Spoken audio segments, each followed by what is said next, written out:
A gente consegue explicar para as pessoas que estão em casa, pensando assim, uma pessoa que ela tá posicionada na internet, ela já divulga o produto dela, ela já divulga o serviço dela de forma rotineira, e o que isso diferencia de alguém que faz lançamento? Nada mais é de você...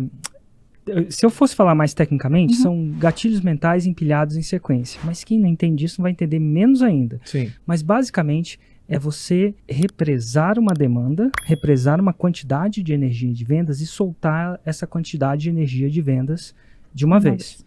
Então você cria esse desejo e você liberta ele de uma vez. Então é tipo, você represa a água, depois libera a água. Então é o jeito melhor.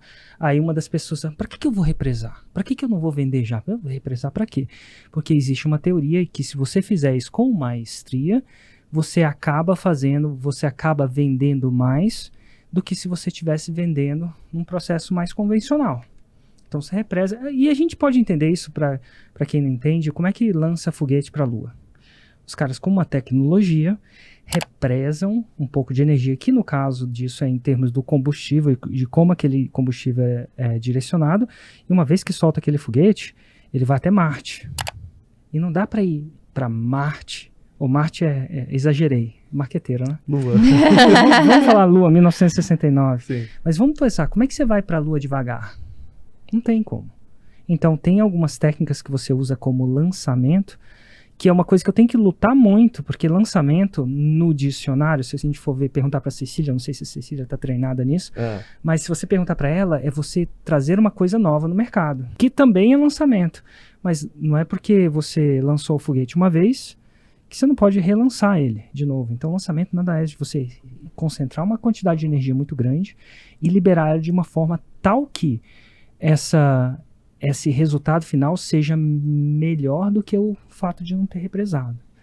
Então, quando isso acontece, quando no ano você acontece de encaixar isso, e hoje em dia eu acho que eu era mais purista, né? Quando eu comecei, eu achava que lançamento era a solução, era a minha primeira promessa, vai vendo, segura essa. A galera, era um ano de vendas em 7 dias. Então, o que eu ensinava era você pegar o que você ganha em um ano e conseguir fazer essa mesma quantidade de vendas no espaço de 7 dias consecutivos. E por muitas vezes, o 6 em 7, isso é para as pessoas. Hoje eu mudei um pouco a minha promessa, porque tem muita gente que não vende nada, fala assim, meu Deus, não fica frustrado. Pra mim. Não um lançamento, mas se você chegar para você, vende zero. Eu falo para assim, vou te ensinar a vender um ano de vendas em 7 dias, você fala assim, 0 vezes 0 é 0. 0. Então eu acabei mudando essa promessa para 6 em 7, que eventualmente mudou. Mas enfim, essa é a capacidade, mas na época era isso. Então, num tempo mais purista, eu acreditava que era isso. Hoje em dia, eu acredito na combinação, né? De você combinar técnicas de venda, por exemplo, Inside Sales, que é uma coisa que vocês imaginam que vocês... Não sei se chamam assim. Como é que chama? Inside Sales.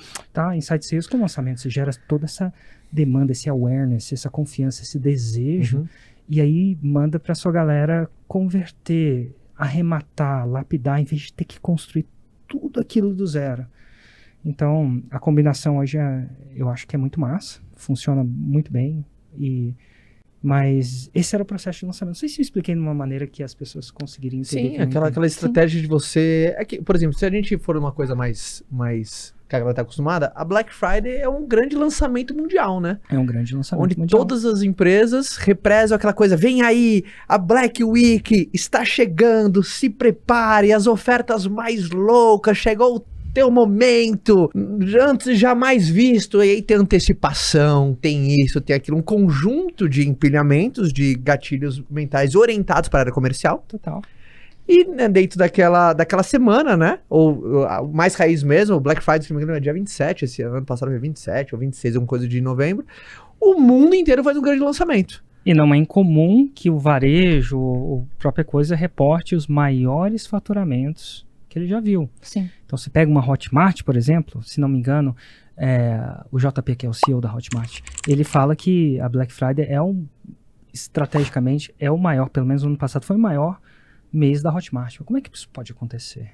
Não, é todo um processo de você orquestrar esse movimento.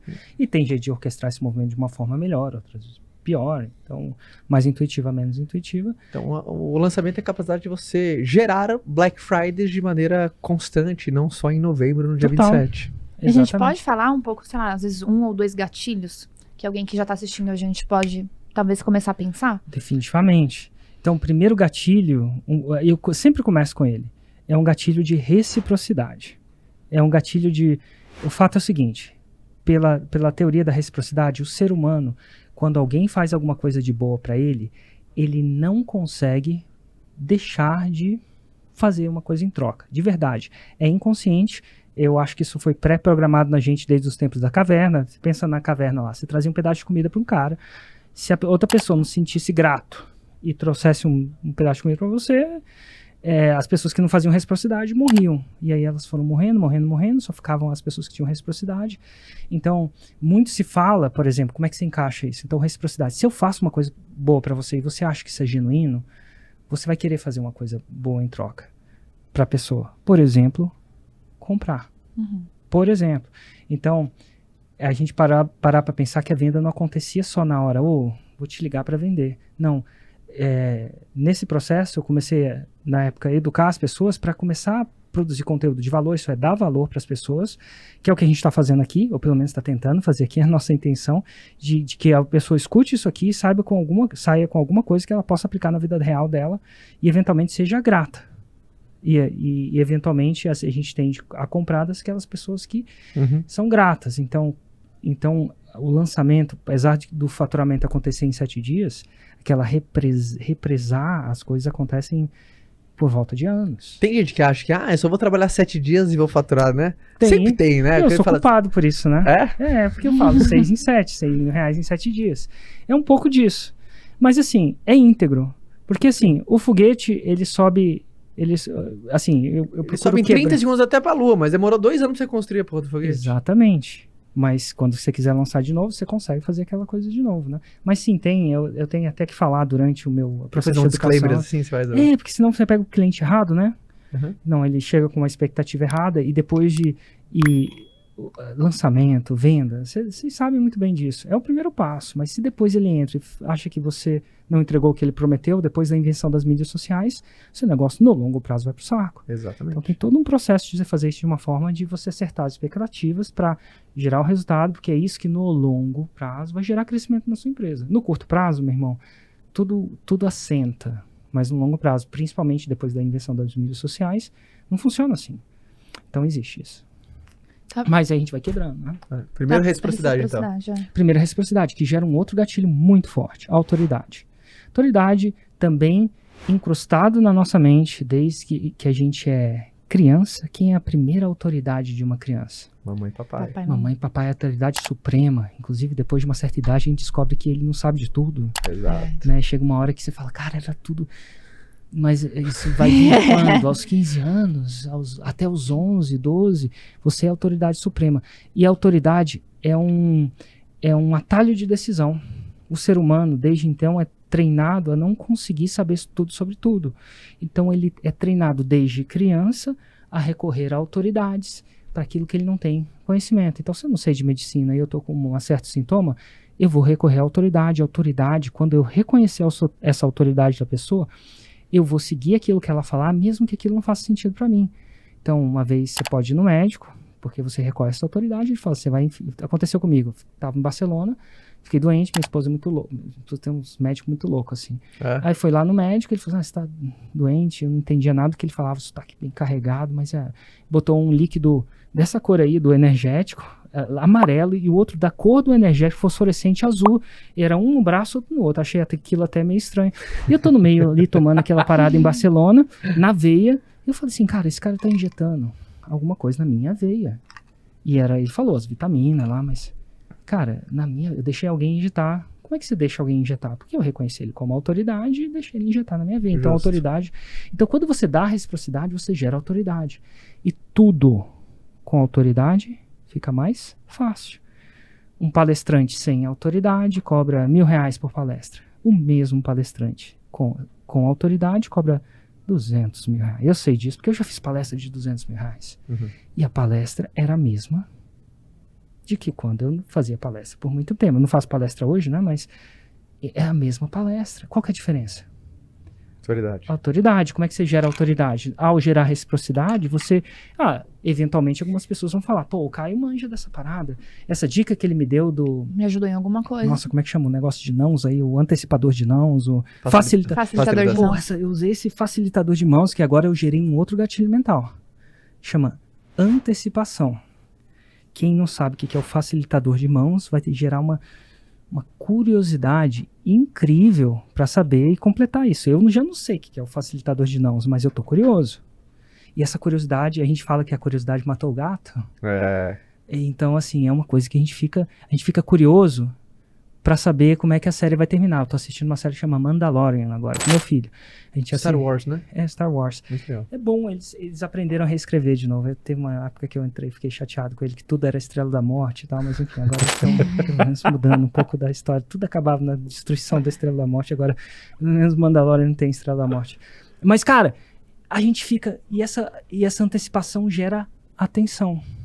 Esse link não completado do facilitador de nãos gera uma curiosidade e a gente tem uma atenção. Tanto Mandalorian, essa série, requer a minha atenção, como se eu antecipar uma coisa que seja legal, eu vou querer completar isso. E para vender, a gente precisa de atenção. Como é que você vende para alguém que não presta atenção em você? É verdade. Então, sem atenção, e quando você... Sem atenção não há venda. Sem atenção, num mundo onde é difícil de reter a atenção devido à quantidade de dispositivos e rios e tudo isso que injeta dopamina na veia da nossa audiência, como é que eu gero, como é que eu tenho a atenção dele? Uma das maneiras é o gatilho mental da antecipação, que é um outro gatilho mental muito usado em lançamentos. E aí tem um outro, para gerar atenção. Eu falei de gatilhos mentais de ação, né? Reciprocidade gera uma ação, né? Antecipação gera atenção. Para vender, atenção e ação, certo? No meu caso, é a atenção orquestrada em 7 dias, vai vendo. Então tem que combinar essa ação, tem que fechar em 7 dias, senão é outra coisa, não é o 6 em 7. Então tem um outro gatilho mental de história. A gente presta muita atenção em história. Eu tenho uma coisa assim que às vezes eu tô fazendo, sei lá, um lançamento, um podcast, e chega no final da coisa e a galera começa a sacar que tá acabando a palestra, tá acabando o negócio, muito obrigado, eu sou muito grato a você, aquela coisa aquele script de terminar podcast, aquele script de terminar palestra. Uma vez eu tava numa palestra, aconteceu uma semana passada, tava em Fortaleza, e eu tava fazendo um conteúdo de pré-lançamento, que é basicamente uma palestra com a intenção de vender, de gerar o 6 em 7, e eu entrei naquela. Então, galera, se você gostou, deixa um comentário, e eu tava fazendo isso ao vivo e online. E, cara, os gatilhos mentais é incrível. Deixa um comentário, me diz. E esse é script acabou o conteúdo, agora o Érico tá acabando. E num processo ao vivo, o que acontece? O cara fala assim, você acha que eu vou sair junto com todo mundo? Vou sair antes. Meu carro estacionado. Vou não pegar fila no estacionamento. E aí eu vi as pessoas começando a levantar. Isso, depois de muito tempo, você é treinado, que isso é normal. Mas isso meio que dá uma matada um pouco do ego, da dopamina do palestrante, né? Cara, pera aí um pouquinho, deixa eu contar uma história. E aí eu contei uma história da uma decisão que eu acertei na minha vida. E se eu tivesse errado aquela uma decisão? Criei uma antecipação. Sim. Quem não sabe dessa história, uma vez, eventualmente... E aí eu comecei a contar. E eu contei que eu tava em Londres, comecei a contar a história, resumindo a parada. O que aconteceu? A galera que tava saindo voltou e ninguém levantava. E é interessante você ver o body language, a linguagem corporal das pessoas. Eu acho que você deve ser muito bom de ler isso, né? Você vendeu muito pessoalmente. Pelo menos quando eu te conheci, você ainda... Sim, total. Total. Então você vê, então a pessoa tá assim. Fechada. E tem uma coisa que, pelo menos em palestra, não sei como é que ela vende, ela começa a fazer assim, ó. Ela dá uma inclinadinha pra frente. Você já viu essa inclinadinha pra frente? Como que é? Sei lá. Eu acho que...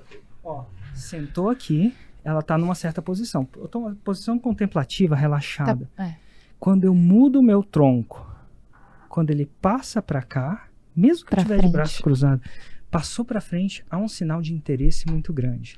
Então, quando eu tô dando conteúdo, eu vejo pessoas que estão assim, eu vejo pessoas que estão assim, pessoas que estão dormindo assim, eu vejo pessoas que estão assim. Quando eu começo a contar uma história, por exemplo, as pessoas mudam. E você vê isso, presta atenção a isso num dia que você tiver pega uma história boa e vê, e só fica presente pra mudança. Pede pra alguém tirar uma foto antes e fala assim, cara, quando eu estiver no meio da história, tira outra foto. Numa palestra é incrível. Então, a história, por muitas vezes as pessoas acham que é uma enrolação, né? Ah, chega logo. Vai pro que interessa. Quanto é que custa? Quantas parcelas? Quantos cartões eu pago? Tipo, ou vai pro que interessa, mas não, sem isso você não tem atenção. Então, os gatilhos mentais, eles sempre vão buscar atenção ou ação. Então, é um exemplo de um que eu vou usar e usei aqui. Eu acho que eu contei a história, você me fez uma pergunta sobre como é que eu vi o negócio e eu voltei atrás numa pequena história. Uhum. E aquilo eu encaixei uma história. Eu já faço isso mais automaticamente, mas eu vou tentando encaixar todas elas, porque eu sei que a história vai gerar atenção. São duas coisas, eu quero gerar atenção ou ação. Uhum. Então são 3 gatilhos mentais. 3 ou 4, não sei. É legal o gatilho mental, né? É muito fascinante o jeito que a nossa máquina opera, né?